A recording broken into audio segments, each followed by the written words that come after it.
इसका न्यूमेरिकल है। पहला न्यूमेरिकल क्या है? एक विद्युत गोलीय चालक को दूसरे सकेंद्रीय गोलीय चालक या चालक होगा कि जो पृथ्वी से संबंधित है। सिर्फ अब देखते हैं इन दोनों गोलीय चालकों की त्रिज्याओं का अनुपात n/n-1 है। उससे सिद्ध कीजिए कि समायोजन की धारणा n गुना बढ़ जाती है। ठीक है, तो एक गोलीय चालक है और उसके साथ में दूसरा गोलीय चालक, सकेंद्रीय मतलब जिसका केंद्र एक ही हो, उसे सकेंद्रीय बोल देते हैं। जैसे हमने गोलीय संधारित्र का धारणा बताया ना, अब एक गोलीय चालक है उसके ऊपर दूसरा गोलीय चालक खींच देंगे, यानी उससे ढक दिया जा रहा है। एक गोलीय चालक इस तरीके से, ठीक है, मान लेते हैं इसकी त्रिज्या क्या है, r1 है, त्रिज्या क्या है, r1 है, और दूसरा गोलीय चालक इसके ऊपर से ढक दिया गया है। और ये भी कहा है कि दूसरा जो गोलीय चालक है वो पृथ्वी से संबंधित है। ये वाला क्या है, पृथ्वी से क्या है, संबंधित है, इस तरीके से। और इसकी त्रिज्या मानते हैं r2, ठीक है, r2 एक गोलीय चालक है जिससे क्या हुआ, दूसरा सेकेंडरी में जिसका केंद्र एक ही हो, दूसरा जो गोलीय चालक है इससे इसके ऊपर ढक दिया गया है। छोटे गोलीय चालक को, जो ये वाला गोलीय चालक है r1 त्रिज्या का, उसको जो है r2 त्रिज्या की गोलीय चालक से क्या कर दिया गया है, ढक दिया गया है। और ये भी कहा गया है जो दूसरा गोलीय चालक है वो पृथ्वी से संबंधित है। एक गोलीय संधारित्र बन गया, क्या बन गया, दो गोलीय चालक को मिला के ये क्या बन गया, गोलीय संधारित्र बन गया। सकेंद्रीय मतलब जिनका केंद्र एक ही हो। तो मान लेते हैं जो पहला गोलीय चालक है, इसका सॉल्यूशन करते हैं पहले वाले सवाल का। मान लेते हैं, माना पहले गोलीय चालक की त्रिज्या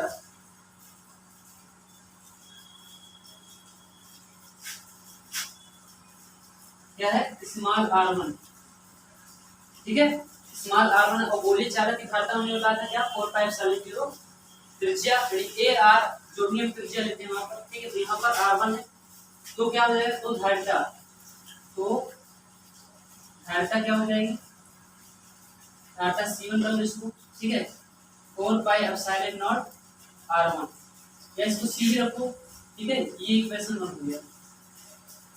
ये गोलीय चालक की धारिता होती है क्योंकि यहाँ पर एक गोला हम ले रहे हैं ना, पहला ये वाला r1 त्रिज्या का गोलीय चालक, तो गोलीय चालक की धारिता क्या थी, 4πε0, ये होता है r होता है जो त्रिज्या माने इसमें, यहाँ r1 त्रिज्या का r1 रखेंगे, ठीक है। अब क्या है कि जो इसके ऊपर से इसको ढक रहा है दूसरा गोलीय चालक को, मान लेते हैं, माना दूसरे गोलीय चालक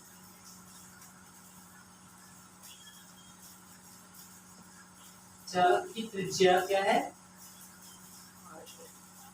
स्मॉल r2 है, जो पृथ्वी से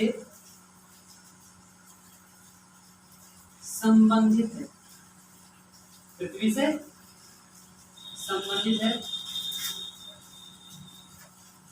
अतः यह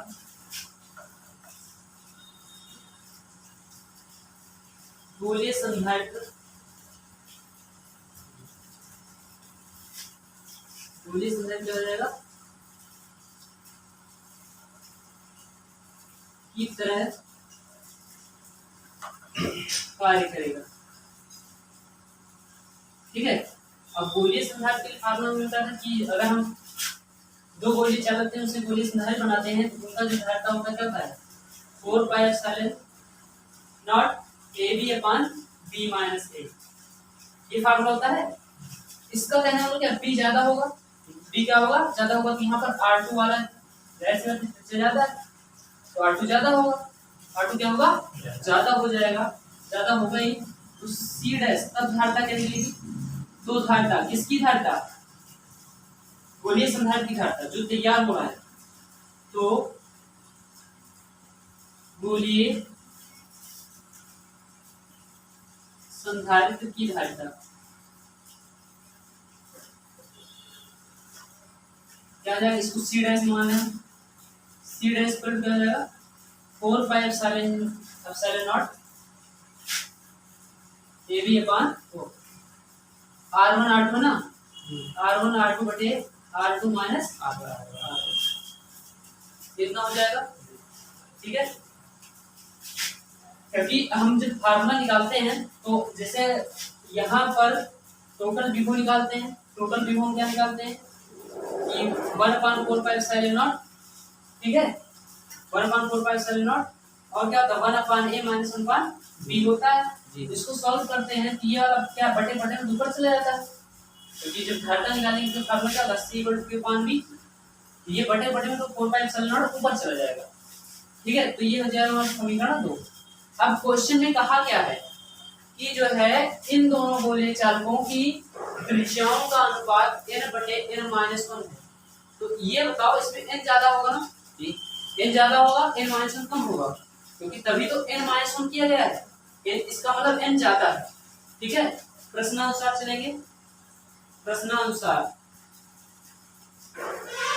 क्या कहा है, दोनों गोली के चालकों की त्रिज्याओं का अनुपात क्या है n/n-1 है। तो R2 ज्यादा है बटे R1 हो जाएगा। तो इसको हम क्या सकते हैं R2 बटे R1 बराबर n/n-1 हो जाएगा। तो R2 इक्वल क्या जाएगा n/n-1 इंटू R1, ये R1 उधर जाएगा मल्टीप्लाई हो जाएगा, यहाँ से R2 को निकाल R1 उधर जाएगा मल्टीप्लाई हो जाएगा। इसको इक्वेशन 3 बना दो, ये इक्वेशन 3 हुआ। अब क्या करो, ये R2 को वैल्यू समीकरण 2 में रखो। R2 को वैल्यू क्या करेंगे समीकरण 2 में रखेंगे, क्योंकि हमको सिद्ध क्या करना है, सिद्ध कीजिए इस समायोजक की धारिता n गुना बढ़ जाएगा, यानी कि इसका n गुना हो जाएगा, C का n गुना इस वाले धारिता का n गुना हो जाएगा। तो लिखेंगे समीकरण 2 में R2 का मान रखने पर वहां पर रखो तो क्या हो जाएगा C dash equal to 4 pi epsilon naught R1 तो R1 ही रहेगा, और R2 को क्या यहाँ पर रखो R2 को वैल्यू तो क्या है n/n-1 R1। ठीक है, और बटे में क्या हो जाएगा, बटे में तो n-1 है, और बटे में क्या है R2 माइनस R1, तो R2 माइनस R1 को R2 को फिर से रखो, यहाँ पर R2 है, R2 को क्या है n/n-1 R1 और माइनस में क्या है R1 है, देखो यहाँ पर है ना R1 है नहीं जी। अब इसको आगे सॉल्व करते हैं, क्या हो जाएगा ये 4 pi epsilon naught n R1 square बटे में क्या हो जाएगा n-1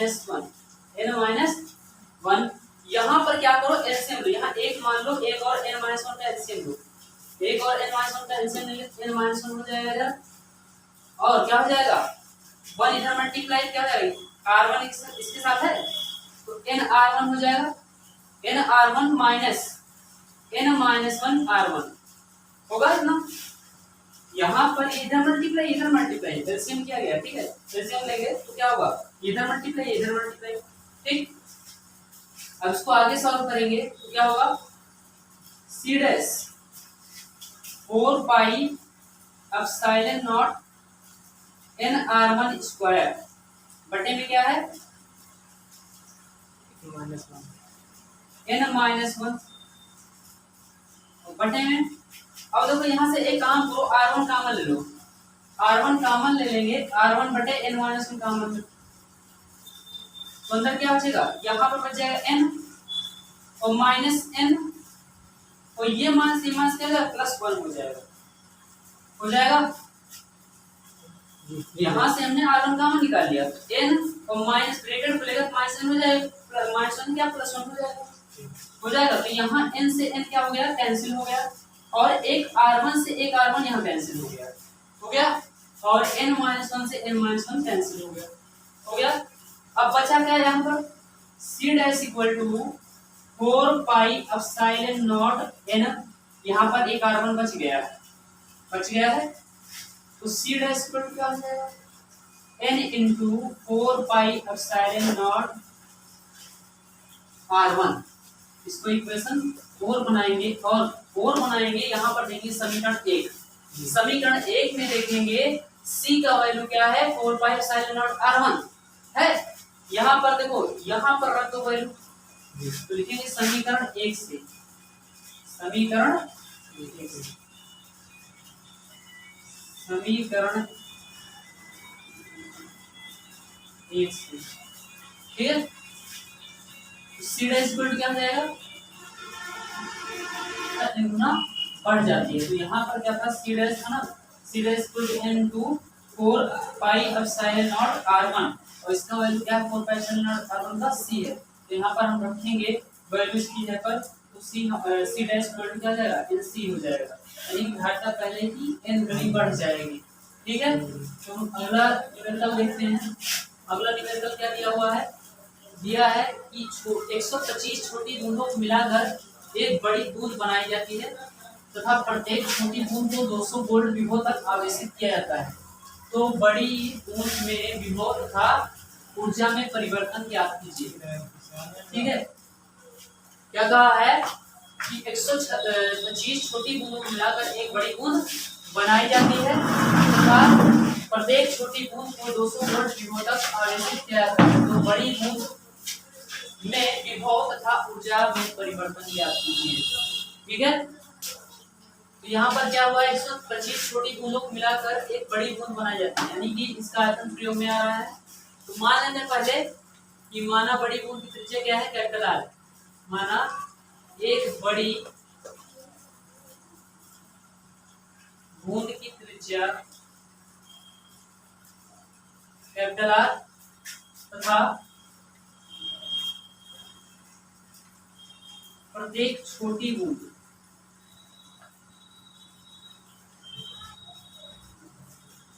की त्रिज्या क्या है स्मॉल आर, ठीक है, स्मॉल आर। यहाँ पर हम इसका आयतन प्रयोग में लाए क्योंकि 125 छोटी बूंदों मिलाकर एक बड़ी बूंद बनाई जा रही है ना, ठीक है। तो एक बड़ी बूंद का आयतन,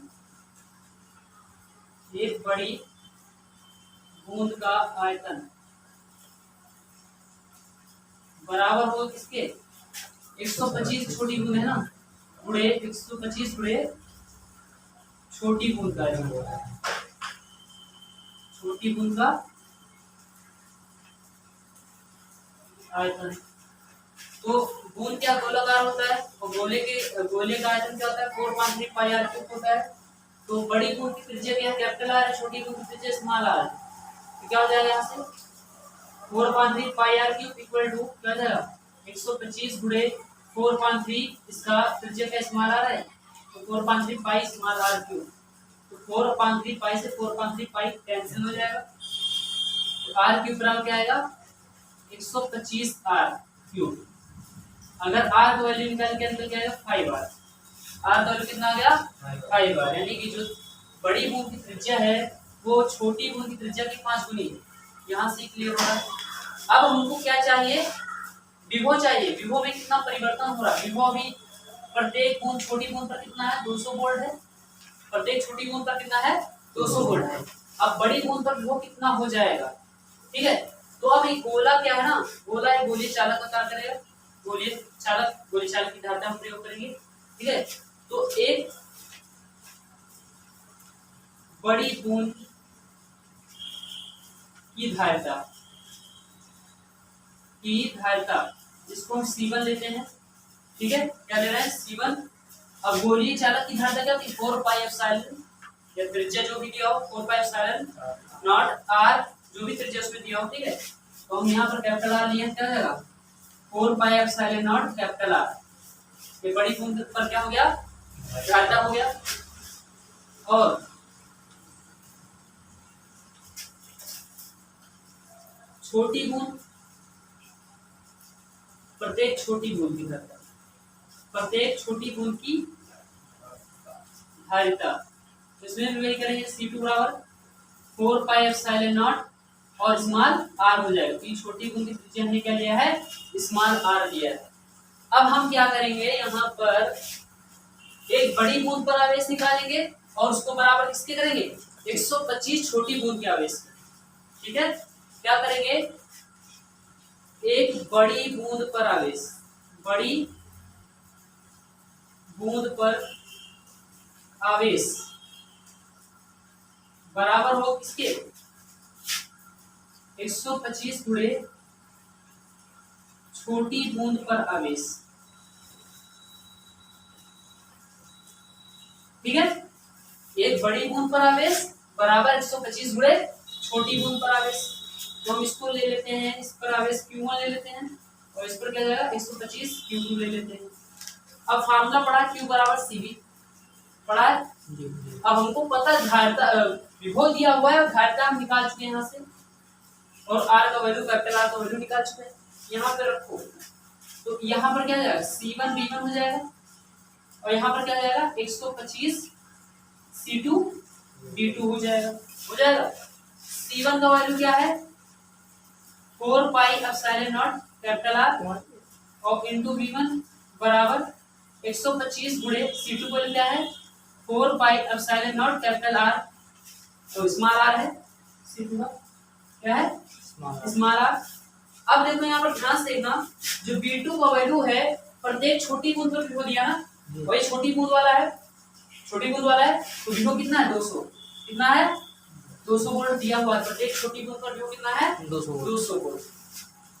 अब यहाँ पर ध्यान देना, जो कैपिटल R का वैल्यू 5R के बराबर है, तो यहाँ पर हम लिख दे रहे हैं कि R बराबर क्या रखेंगे स्मॉल 5 स्मॉल r।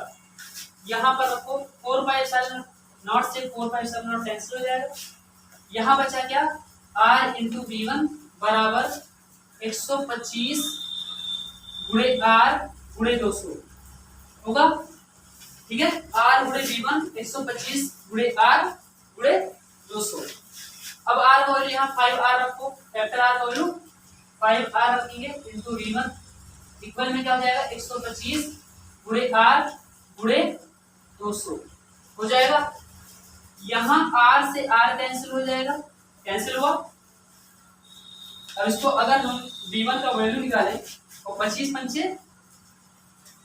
125 हो जाएगा, 25 पंचे 125 तो V1 बराबर क्या आ जाएगा V1 बराबर आ जाएगा 200 को 25 से गुणा करो 5000 वोल्ट, कितना आएगा 5, यानी कि एक बड़ी बूंद पर विभव कितना आ जाएगा 5000 वोल्ट आ जाएगा। एक बड़ी बूंद पर विभव, एक बड़ी बूंद पर विभव कितना आएगा 5000 वोल्ट। अब ये तो विभव निकल गया, विभव में परिवर्तन था 200 से 5000 वोल्ट हो गया। अब हमको चाहिए क्या ऊर्जा में परिवर्तन, किसमें चाहिए ऊर्जा में परिवर्तन। तो एक बड़ी बूंद की ऊर्जा निकालते हैं। एक बड़ी बूंद की स्थितिज ऊर्जा, स्थितिज ऊर्जा इसको हम U1 ले रहे हैं। U1 बराबर half C1 V1 square, half C1 V1 square. Value रख देते हैं, सभी वैल्यू रख देंगे। हाफ C1 का वैल्यू क्या है, C1 का वैल्यू ये देखो 4 पाई एप्सिलॉन 0 कैपिटल R है, 4 पाई एप्सिलॉन 0 कैपिटल R है C1 का वैल्यू, और V1 का वैल्यू क्या है 5000 वोल्ट, कितना 5000 वोल्ट का होल स्क्वायर। ठीक है, अब ये किस पे निकला है एक बड़ी बूंद की स्थितिज ऊर्जा निकला है, एक बड़ी बूंद की स्थितिज ऊर्जा। अब क्या करेंगे 125 छोटी बूंद की स्थितिज ऊर्जा, 125 छोटी बूंद की स्थितिज ऊर्जा, इसको क्या करेंगे U2 equal to half C2 V2 square, U2 equal to half C2 V2 square. U2 equal to क्या हो जाएगा हाफ C2 का वैल्यू क्या है 4 pi epsilon not small r, 4 pi epsilon not small r, और V2 का value क्या है अभी दिया हुआ है 200, कितना दिया हुआ है 200 वोल्ट, तो 200 रख दो 200 का होल स्क्वायर। अब एक काम ऊर्जा में परिवर्तन निकालना ना, तो U1 को U2 से भाग दो, U1 को क्या करेंगे U2 से भाग देंगे क्योंकि ऊर्जा में परिवर्तन हो जाता है। तो ऊर्जा में परिवर्तन यानी अनुपात क्या हो जाएगा U1 अपान U2, U1 अपान U2 क्या हो जाएगा, U1 वैल्यू क्या है 1/2 4 pi epsilon not capital R 5000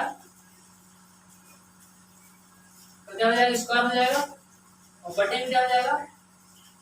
और एक चीज 125 छोटी बूंद ना, उसको 125 से गुणा करना पड़ेगा, ठीक है 125 से क्या करना पड़ेगा गुणा करना पड़ेगा। तो 1/2 4 pi epsilon not small r गुणे 125, ठीक है 1/2 से 1/2 कैंसिल, 4 पाई एप्सिलॉन नॉट से 4 पाई एप्सिलॉन नॉट कैंसिल, ठीक है। तो U1 upon U2 equal to क्या निकल के आया r गुणे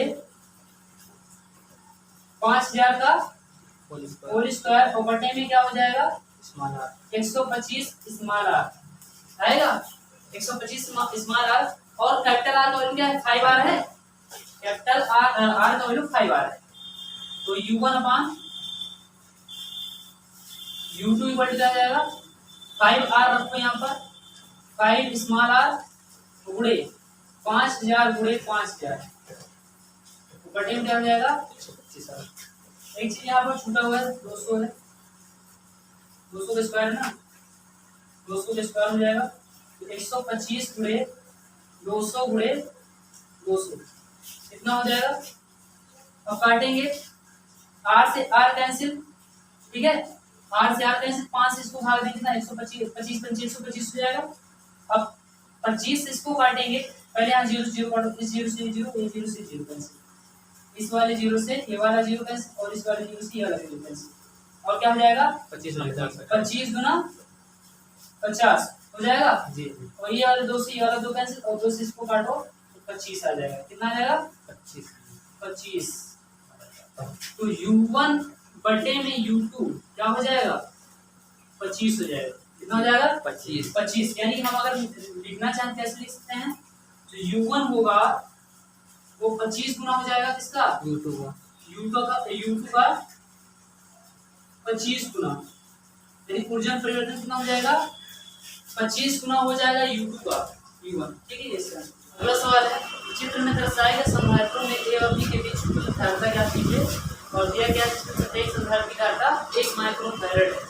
अब 8 संधारित्र हैं, कितने संधारित्र हैं 8, लास्ट वाली में 8 संधारित्र, ये कुल मिला के क्या दर्शा रहा है इतने में जो है 8 संधारित्र इतने में, ठीक है इतने में 8 संधारित्र हैं।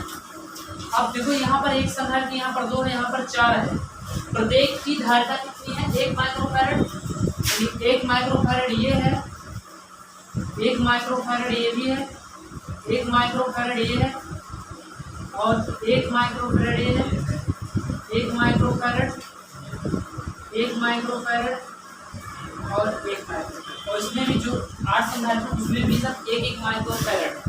अब ये बताओ ये तो मान लो अकेला है बेचारा और अकेला ना, उसको अकेला ही छोड़ दो, ठीक है। मान लो इसकी धारिता क्या C1 है, ठीक है क्या है C1, तो ये 1 माइक्रोफैरड अकेला ही रहेगा जी। अब जो ये दूसरी वाली लाइन है इसमें 2 संधारित्र है और किस क्रम में है श्रेणी क्रम में जी। मान लेते यहाँ का तुल्य धारिता क्या है C1 लिया है, C2 है, क्या है C2 है, माना यहाँ तक, ठीक है। दूसरे संयोजन में, दूसरा संयोजन में तुल्य धारिता क्या है C2 है। अब ये किस क्रम में है श्रेणी क्रम में है जी। तो क्या हो जाएगा 1/C2 इक्वल टू 1/1 प्लस 1/1 एक दोनों 1/C2 इक्वल टू क्या हो जाएगा 1 प्लस 1 आएगा, 1/C2 इक्वल टू 2 हो जाएगा। अगर C2 ऊपर ले जाए क्या हो जाएगा C2 इक्वल टू 1/2 माइक्रोफैरड, कितना आ जाएगा 1/2 माइक्रोफैरड। दो संधारित्र 1 माइक्रोफैरड से कितना हो गया 1/2 हो गया। अब कितने हैं 1 2 3 4, कितना हो जाएगा 1/4 हो जाएगा। वैसे इसमें भी निकालेंगे, यानी अगर निकालें C3 बराबर क्या हो जाएगा 1 by one plus one by one by C three plus one by one plus one by one, क्योंकि श्रेणी क्रम में संधारित्र की धारिता क्या होती है? कुल धारिता 1/c = 1/c1 + 1/c2 + 1/c3। ये हम बता चुके हैं कि जो श्रेणी क्रम संयोजन होता है उसमें कुल धारिता का व्युत्क्रम अलग अलग संधारित्रों के धारिताओं के व्युत्क्रम के योग के बराबर होता है। ये वही है ना। यहाँ पर अलग अलग धारिता है, 1 microfarad 1 microfarad 1 microfarad 1 microfarad, 1/1 C1 का वैल्यू अगर 1/1 होगा 1/1 होगा 1/1 होगा 4 है 1/1 और हो जाएगा। वही काम यहाँ पर किया गया।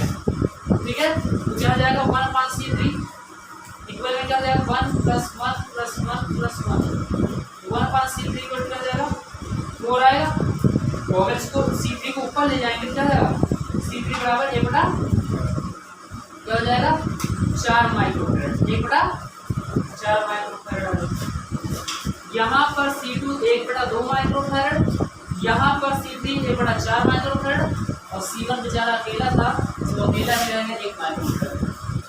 ठीक है, अब आगे देखो, अब आगे 8 संधारित्र तो इसकी धारिता क्या हो जाएगी इसी प्रकार अगर हम धारिता निकालें इसको C4 कर लो। इस वाले में 8 संधारित्र कितने हैं 8, तो क्या हो जाएगा C4 बराबर 1/8 माइक्रोफैरड। वही निकलेगा 1/1 चले जाएंगे क्या है 1/8 निकल के आएगा। ठीक है, अब देखो, अब ये जो संधारित्र थे सब मिलके कहाँ, ये तो अपनी जगह पर है, अब इन दोनों का संधारित्र मिला तो यहाँ आ गया, इन चारों को मिला तो बीच में आ गया, और इनका सबका मिला तो यहाँ भी क्या आ गया बीच में आ गया।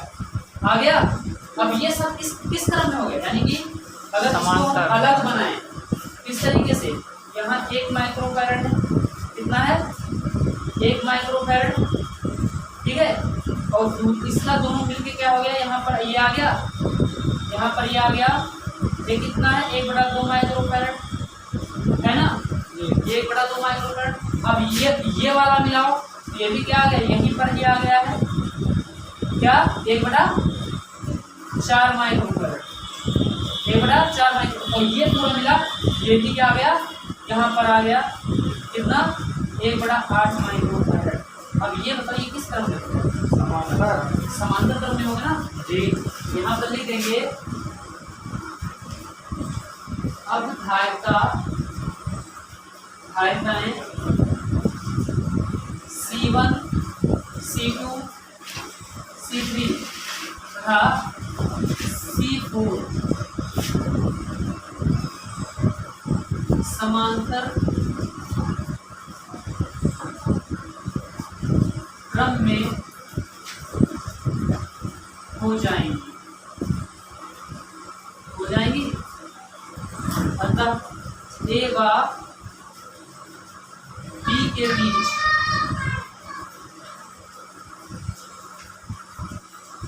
तुल्य धारिता